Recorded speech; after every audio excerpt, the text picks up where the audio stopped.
Hey everybody, my name is Neal Anderson, and I'm excited to talk to you today about the sales cycle. I live in Raleigh, North Carolina, and I'm a wellness advocate with my wife, Erin Anderson. And the sales cycle is so important because what we have to do is we have to have a series of steps that we can walk a customer through from I don't know, anything about doTERRA all the way through giving you a ton of referrals. So the first step in that process is connect. And what we have to do there is we have to make lists of everybody that we know. We have to go through, whether it's your church directory, we have to go through Facebook, we have to go through LinkedIn, Instagram, old yearbooks, whatever it is to jog our memory to have this fresh list of people that would be really excited about hearing what we have to teach them.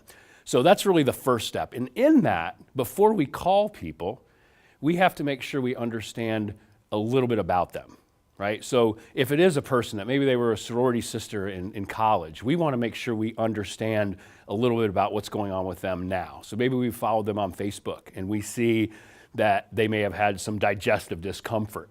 So when we make that phone call, we can say, hey, I noticed, last week when you made that post about your son, and we have something that could really help. I'd love to invite you to a workshop or love to invite you to a one-on-one. So that's the connect phase. The next one is actually the invite. So we actually have to make the contact to get the person to a class, get them to a one-on-one. And there is an art and a science to how we do that. We want to make sure that we're confident. We make sure that we don't talk too fast. Sometimes we get nervous and we'll make that invite too fast. The other thing that can happen is you will get a little anxious about reaching out to somebody. And I don't know if you've ever felt this. I know I have and still do sometimes is what if they say no? What happens if, I get tongue twisted and I don't know what to say, right? So in the sales guide, which is awesome, there are some scripts on what you can say. So the next thing we have to do is we have to introduce, okay? This is the next phase. So people have shown up at your class, you're all excited.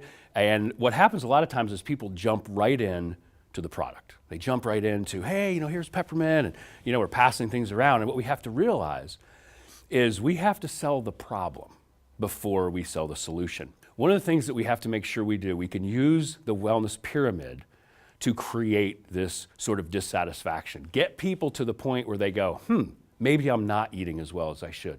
Maybe I'm not exercising as I should. Maybe I have ability to improve my sleep. I have a lot of stress. I have a lot of toxic products in my house, right? So when we ask somebody, where are you? And they can score themselves on this wellness pyramid. So where are you? And then where do you want to be? And our products and services fill the gap, okay? So if I say, where are you on a scale of 1 to 10 on, eating right? And they say a 3. I can ask them, well, what happens if you remain a 3? What would happen if you were a 9 or a 10? How would you feel? And you see, you've created this distance where they see where they are and they go, gosh, I can be there. And then we say, well, we've got some products that can really help out with that. And then we show them that. So that's a great way to be able to create the need. So that's sort of the introduce phase. A couple things we want to do. Number one is we want to reduce the distractions. I don't know how many times that we've done classes and there's been maybe a skeptical husband on the kitchen table typing, or there's been a TV on, or there's a bunch of little ankle biters running around, and we've got to remove those distractions because we need them to focus on what we're talking about and have them focus on the need that we're trying to create through the presentation. Another thing that we need to do is we need to cover objections up front. If you've ever gotten to the end of your class and somebody said, hey, I need to talk to my spouse, and you're like, oh no, right? So we need to cover those up front. So we can say things like, yeah, these are some of the products that all the husbands love, right? And then at the end, it's gonna be a little harder for them to say, oh my gosh, my husband might be skeptical, right? Deep Blue is an awesome one. There's a lot of different ones. Ask some of the husbands on your teams which ones they like.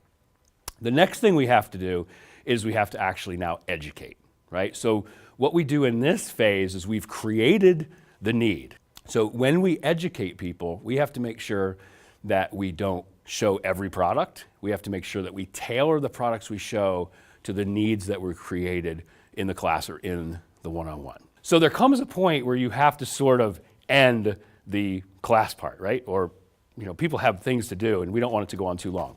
So in the close portion, which is something that we do for people, it's a service we provide, it's not a bad thing, we have to get people to make a decision to move forward or not, right? Our job is not to pressure people into buying.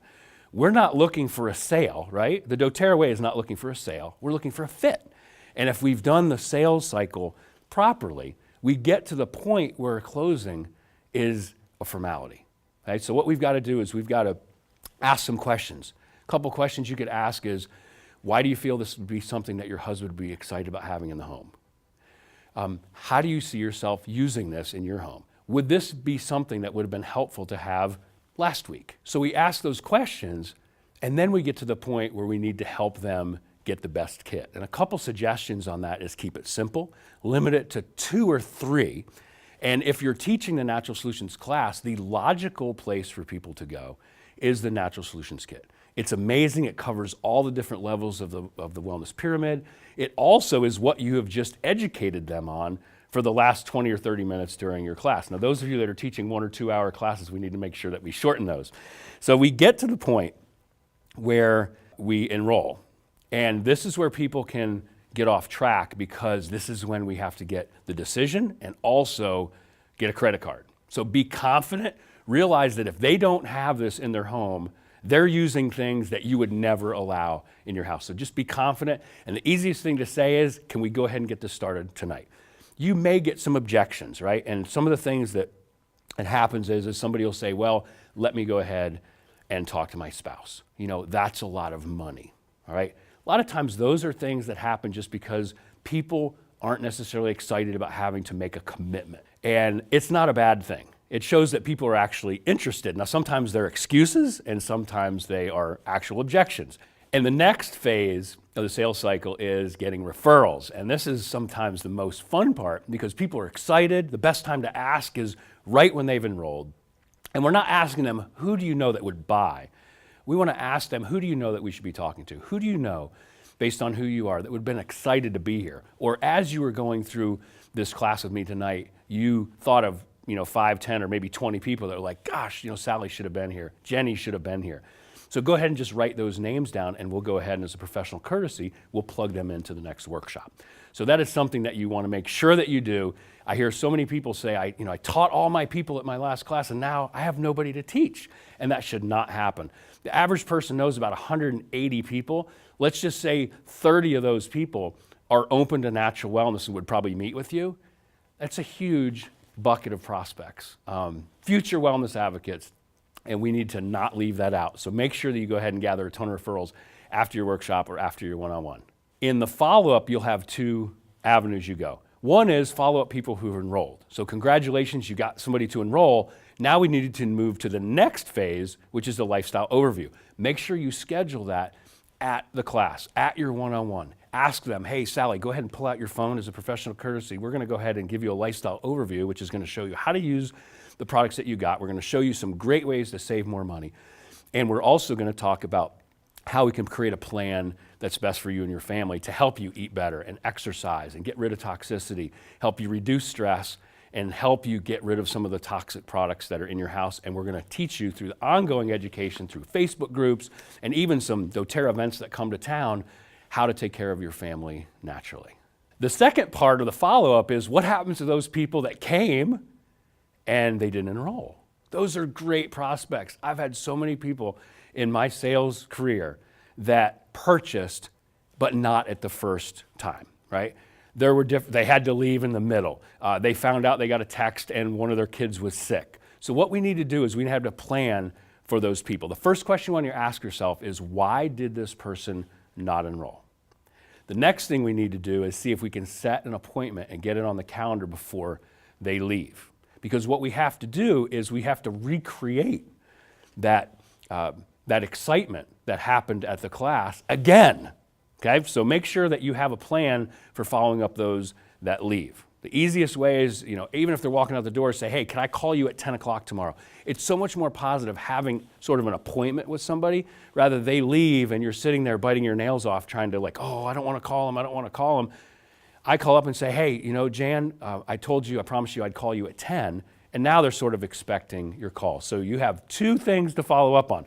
Those that went ahead and enrolled, get them to a lifestyle overview. Those that did not, find out why, and then set a plan to get them enrolled. If they end up, it's a hard no, then have a way where you can continue to educate them. Just ask them, hey, this may not have been a fit now. A lot of people that I work with, it is down the road. Is it okay if I plug you into my education group and continue to send you some things that may be helpful for your family? So the question is, where is the sale actually made? What step is the most important part of the sales cycle? Now, we have to work on all parts of the sales cycle, and we need to realize that they're all important. But there's one part of the sales cycle where 80 to 90% of the buying decision is made. And a lot of people say it's in the close. A lot of people say, well, it's got to be in the invite, because if I don't invite them, they can't come, which is true.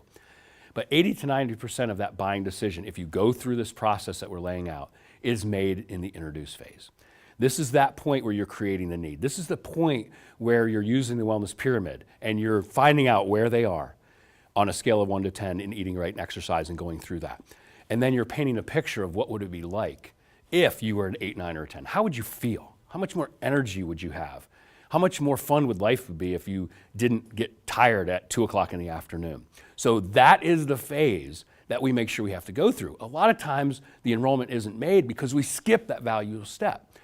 People buy emotionally and justify logically. The introduce phase is the emotional phase, right? Doing the class is the logical part, okay? If you have digestive discomfort, you use digestin. It's a logical thing, but the emotional part is created in the introduce phase. So when we skip it, is it any wonder why our enrollments aren't where we want them to be? One of the awesome things about the sales guide is we wanted this to be something, number one, that could be used sort of as a workbook, but also to have some built-in accountability and to let you know sort of where you are. If you're a leader coaching somebody through this, this is an awesome way for you to know exactly where they are and how you can coach them. So at each step of the sales cycle, there's going to be a little box that you can fill out, and you're going to rate yourself much like you have your customers rate themselves on the wellness pyramid. They can score themselves on the introduce phase. They can score themselves on closing on a scale of 1 to 10. So imagine that you're coaching somebody and they put down a 3 for closing. Guess what you're going to work with them on? You're going to work with them on closing.